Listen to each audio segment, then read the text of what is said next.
There are many men who are like that. Who you're being seen on the outside, you look like you're this guy, but you know that because you accessorize women, because you objectify them, it leads to your own downfall. Morally, financially, intellectually, and you think you're a man, but in truth, you don't feel like one.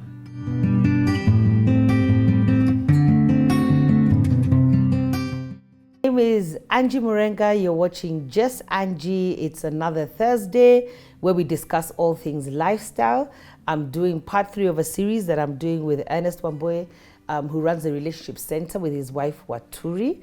And I met Ernest at Widmid, which means when I do means I don't. And he was speaking on toxic masculinity, and he had some very interesting things to say about men, revolving around 3 Gs.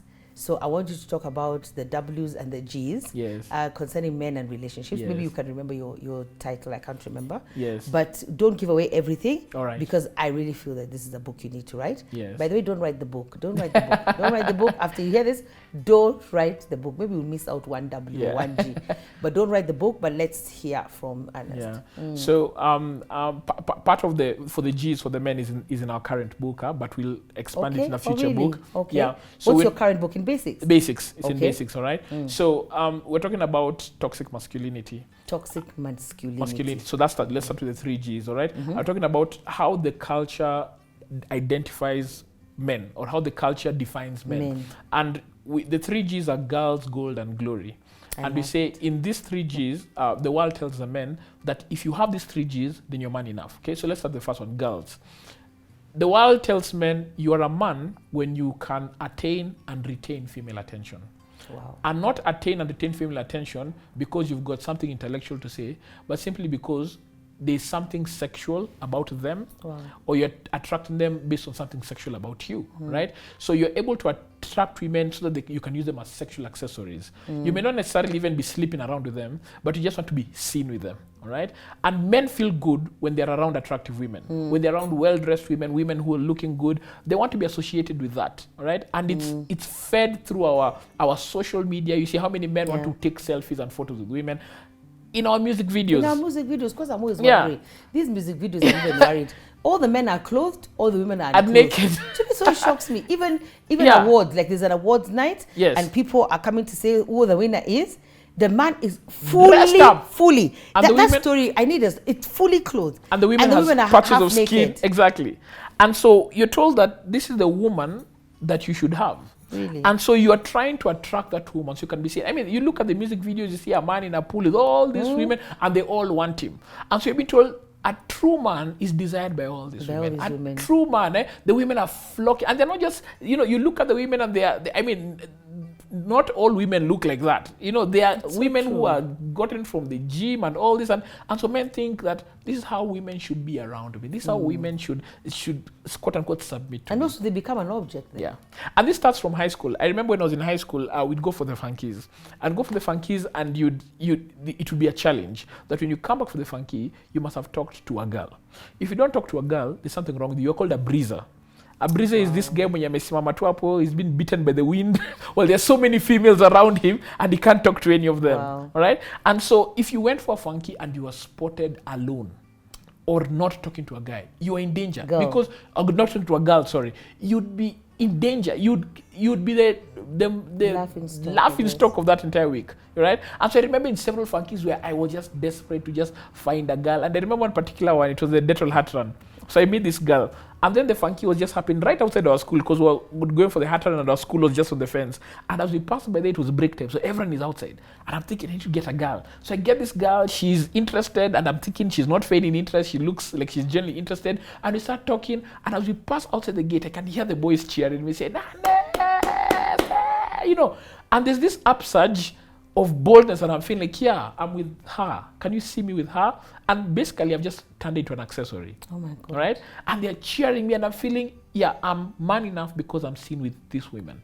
Now, when I got to Uchumi, she said she wanted to go grab a soda. So I said, yeah, I'll wait for her. She was like, no, come with me. So I went with her. She grabbed her soda. Then she bought a few other things, some crisps, some chocolate. And so I decided, let me just buy a soda myself. I bought a soda. When we got to the till, I put my soda and was about to pay for it, but she had already put her things. So all our things were put in one bill. And so I thought I'd give her my money for her soda so she could buy the things she wanted to buy. And she told me, see, you pay, we go. And I was shocked. I looked at the bill, it was 200 and something. My pocket money for the term is 500 shillings. So I paid that money. I was so embarrassed. I was broke after that. And when I turned, the girl had vanished. No. She had run. So I'm looking, where she's in the horizon, she's already run. So I spent the whole funky looking for her. I didn't find her. When I come back to school, I'm being celebrated like this guy who's conquered everything. Wow. But I've lost half my pocket money. There are many men who are like that. Who you're being seen on the outside, you look like you're this guy, but you know that because you accessorize women, because you objectify them, it leads to your own downfall. Morally, financially, intellectually, and you think you're a man, but in truth, you don't feel like one, right? So G, girls, that does not make you a man. The second G is gold, money. Now, I don't know if you'll understand this as a woman, but men, I'll give you an example. As a man, if I owe another man money and we're having an argument, it's very difficult for me to counter him. Really? Yeah. Because you owe him money? I owe him money. I feel like I'm subservient. Wow. I feel like I am the lesser man, you know, because I feel like, because he's financially superior to me at this moment, so I feel like I can't contribute to this argument. Men sit down at a table, they place their keys down, and you're already checking. You're sussing out. Assessing. Is that a real car? Is that a key holder, or is it a real Mercedes Benz, you know? And men feel like I've seen this happen, a man walked into a room and he looked around and said, the meeting has not started. Where are the people?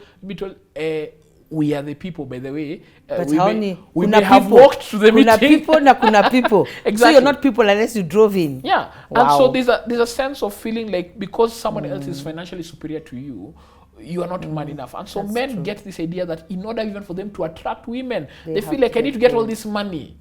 And you may be surprised that a genuine woman is not really moved. In fact, she may even be making more money than you. That's so true. All right. But you know, I'm thinking, and even the current state, I think, of our nation right now, I feel like there's a sense of desperation where men are seeing other men steal money, lots of money, or be corrupt or gain money by corrupt uses. And these men are glorified, celebrated, and there's a desperation of will I ever make it myself? You know, will I ever be a man? I guess it's will I ever be a man? But a man doesn't, because you have money, doesn't make you a man. And another question I asked when I was doing this teaching the other day is, and it was good because it's a Mentimeter, so it's anonymous. So I said, does a man have to be wealthier than his wife? Wait. I was not ready for the answers. I was like, what? You know, even one said to facilitate love. I'm like, are you serious? Wow. Facilitate, you need to, what? Yes. So it's a facilitation. We need to facilitate love as well. I had someone say, well, men make women sex objects, women make men success objects. That's so true. Right? That's true. And so a man like this feels like he needs to be financially supreme. But the problem is, what happens the day you lose your job? What happens the day you suffer financial crisis? What happens the day something happens? And things will happen. Life happens. It will happen. Does that make you less of a man? No. And the final G is glory, power, social dominance. Okay, I'll give a story of a friend of mine who, it's a true story. He was telling me he's a pastor, he's a youth pastor. So he went to this convention where there were clergy from all over the country, and it was an open forum. People were meant to, the mic was going round, and so this particular bishop speaks and he gives his views, and then the microphone keeps the youth pastor. And before he gave his points, he said, I would like to agree with what the pastor has said. What he said is really important. And before he could even finish, the bishop stood up and said, who told you I'm a pastor? You think I'm a pastor like you? I am a bishop. Right? Don't address me. Don't call me pastor. I was a pastor many years ago. I'm no longer a pastor. You are a pastor. It was so embarrassing.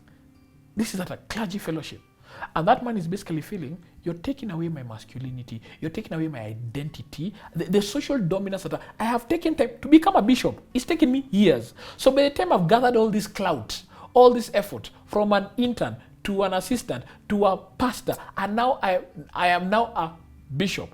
He's basically saying, this social dominance that I have over you makes me better, makes me manlier than you. Don't lower me.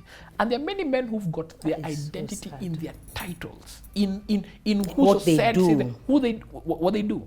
Okay, what people say they are. You want to be the funniest in the room. You know, you want to be the one who's got the coolest in the room, and you realize that is dangerous because there'll always be people who are better than you. There'll always be people with bigger titles than you. Right? And so girls, gold, and glory, we say those are dangerous things for men to peg their identity on, because for the following reasons. Number one, you may meet a woman who, one, is not going to play to the tune of the first G girls. She's going to live a sexually pure life, and she's not going to be intimidated or going to fall prey to your tricks. Number two, gold. She may have more money than you and earn more and be more financially stable than you. Then three, glory. She's a woman who's not moved by titles or who is not even intimidated. Perhaps she's even more socially dominant than you. You look at that woman, you'll be intimidated by that woman. And you'll think, this woman atanikalia. Yeah. And yet that is the woman God wants you to marry. That is so true.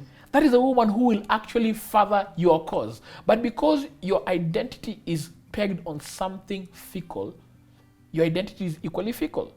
A man must peg his identity on something that cannot be shaken, something that cannot be taken away from you. That is so true. Something that cannot be shaken. Something that can never be stripped away. Something that the government, something that the economy can never crush. And that's the ultimate G. Yes, that is God. God, where you came from.